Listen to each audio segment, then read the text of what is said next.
പ്രിയപ്പെട്ട പ്രേക്ഷകരെ, നമുക്ക് പ്രതിഷേധവും രോഷവും ഉണ്ടാക്കിയ ആ വാർത്തയിലേക്ക് ഞാൻ കടക്കുന്നു. മൂന്നാറിൽ വീണ്ടും കാറിൽ അപകട യാത്രയുണ്ടായി. കുട്ടികൾ കാറിൻ്റെ ഡോറിൽ കയറിയിരുന്ന് യാത്ര ചെയ്യുന്ന ദൃശ്യങ്ങൾ പുറത്തു വന്നു. ഇടുക്കിയിൽ നിന്നും രാഹുൽ വിജയൻ വിശദാംശങ്ങൾ നൽകും. നിങ്ങൾ കണ്ടോളൂ, ഈ കുട്ടികളൊക്കെ തന്നെ ഇങ്ങനെ ഈ ഡോറെങ്ങാനും തുറന്നു പോയാലുള്ള അവസ്ഥയൊന്ന് ആലോചിച്ച് നോക്കി. മോട്ടോർ വാഹന വകുപ്പിൻ്റെ കണ്ണ് തുറക്കണം. ഈ ഗ്യാപ്പ് റോഡിലും അത് മൂന്നാർ മാട്ടുപ്പെട്ടി റോഡിലാണ് ഈ സംഭവം നടന്നിരിക്കുന്നത്. ഈ മൂന്നാറായതുകൊണ്ട് ഇത് ആളുകൾ അറിയില്ല എന്ന് വിചാരിച്ചായിരിക്കും. കുട്ടികളൊക്കെ തന്നെ അത്യാവശ്യം കഴിക്കാനൊക്കെ താല്പര്യപ്പെടുന്നൊരു കാലമാണിത്. വളരെ കർശനമായ നടപടികൾ എടുക്കണം. കാരണം റോഡിൽ പൊലിയുന്ന ജീവിതങ്ങളുടെ എണ്ണം കൂടുമ്പോൾ നമ്മൾ നോക്കുകുത്തികളായിട്ട് ഇരിക്കാൻ പാടില്ല. കാരണം ഈ കുട്ടികൾക്ക് പ്രായമായിട്ടില്ല എന്നതുകൊണ്ട് മാത്രം ഇവരൊന്നും ഇങ്ങനെ ചെയ്യാൻ പാടില്ല. അതേസമയം കുട്ടികൾക്ക് നല്ല മാതൃകാപരമായ ശിക്ഷ കൊടുക്കാൻ പറ്റണം. ഈ വൃത്തിയാക്കുന്ന പരിപാടിയൊക്കെ കൊള്ളായിരുന്നു ആലപ്പുഴ നടന്നത്. ഇടുക്കിയിൽ നിന്ന് രാഹുൽ വിജയൻ വിശദാംശങ്ങളുമായി ചേരുന്നു. മോനെ, നീ ഇന്ന് തലയകത്തിട്ടാ കുട്ടാ.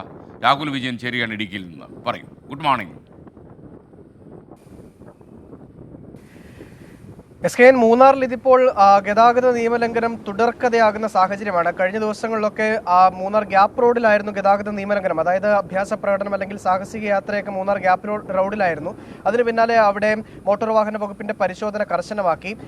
അതുകൊണ്ടായിരിക്കണം ഒരുപക്ഷെ മൂന്നാർ മാട്ടുപ്പെട്ടി റോഡിലേക്ക് വിനോദസഞ്ചാരികളുടെ സാഹസിക യാത്ര അല്ലെങ്കിൽ അഭ്യാസ പ്രകടനം മാറ്റിയിരിക്കുന്നത്. ഇന്നലെ ഉച്ചയ്ക്ക് ശേഷം നടന്ന 2 സംഭവങ്ങളുടെ ദൃശ്യങ്ങളാണ് ഇപ്പോൾ കാണിക്കുന്നത്. അതിൽ ഒരു കാറിൽ ചെറിയ കുട്ടികൾ, ചെറിയ 10 വയസ്സിൽ താഴെയുള്ള കുട്ടികളാണ് കാറിന്റെ ഡോറിലിരുന്ന് യാത്ര ചെയ്യുന്നത്. മറ്റൊരു കാറിൽ യുവാക്കളാണ്. അവർ കർണാടക സ്വദേശികളാണ്. കർണാടക രജിസ്ട്രേഷനുള്ള വണ്ടിയാണ്. ഒരെണ്ണം ഈ ചെറിയ കുട്ടികളെ ഇരുത്തിയിരിക്കുന്ന കേരള രജിസ്ട്രേഷനുള്ള വണ്ടി. ഇവർ രണ്ടുപേരും വിനോദസഞ്ചാരികളാണ്, മൂന്നാർ സ്വദേശികളല്ല. എന്തായാലും ഇത്തരം വാർത്തകൾ മോട്ടോർ വാഹന വകുപ്പ് നടപടിയെടുക്കും. ഇങ്ങനെ യാത്ര ചെയ്യാൻ പാടില്ല എന്ന് മാധ്യമങ്ങളിലൂടെ ഉൾപ്പെടെ പുറത്തു വന്നിട്ടും ഈ വിനോദസഞ്ചാരികൾ ഇങ്ങനെ യാത്ര ചെയ്യുന്നത്, മറ്റുള്ളവർക്ക് കൂടി അപകടമുണ്ടാക്കുന്ന തരത്തിൽ യാത്ര ചെയ്യുന്നത് വലിയ തെറ്റ് തന്നെയാണ്. എന്തായാലും അതിൽ കർശന നടപടി എടുക്കേണ്ടതാണ്. എന്തായാലും ഈ വിഷയങ്ങളിൽ മോട്ടോർ വാഹന വകുപ്പ് എങ്ങനെ നടപടി എടുക്കുമെന്നുള്ളത് കൂടി കാത്തിരുന്ന് കാണേണ്ടതാണ്.